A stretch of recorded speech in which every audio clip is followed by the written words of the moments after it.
Prime Minister Narendra Modi urged citizens to take precautions during the ongoing monsoon season due to the prevailing COVID-19 pandemic. In a tweet, PM Modi said that this is the time when tropical and vector-borne diseases spread and right precautions need to be taken. The Prime Minister said government is also closely monitoring the situation and ensuring care to those affected. Reserve Bank of India has unveiled the framework for setting up a pan-India umbrella entity for retail payments. As per the framework, the companies with a net worth of over rupees 500 crore will be eligible to set up an umbrella entity, which among other things will be permitted to set up, manage and operate new payment systems in the retail space comprising ATMs, white label POS, otherwise payments and remittance services.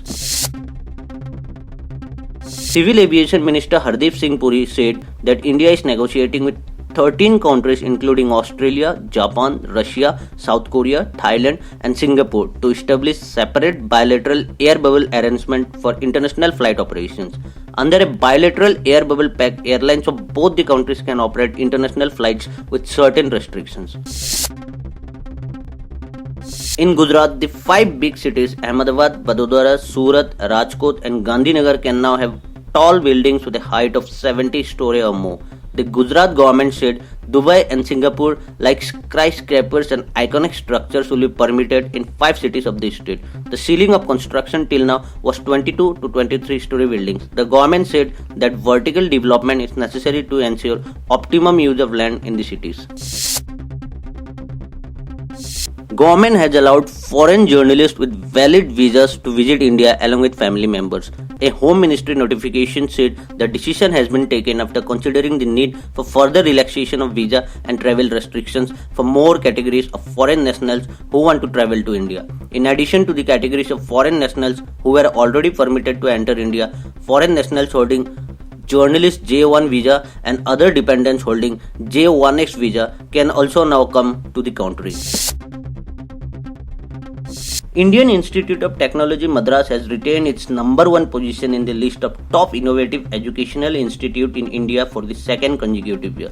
The premier institute has been ranked number 1 in the Atal ranking of institutions on innovations achievements released by Vice President M. Venkaiah Naidu in presence of Union Minister of Education Ramesh Pokhriyal Nishank in a virtual event on Tuesday. Fantasy gaming platform Dream11 has won the IPL title sponsorship rights with a bid of 222 crore rupees. IPL chairman Brijesh Patel has informed that the deal will be valid for 4.5 months, ending December 2020.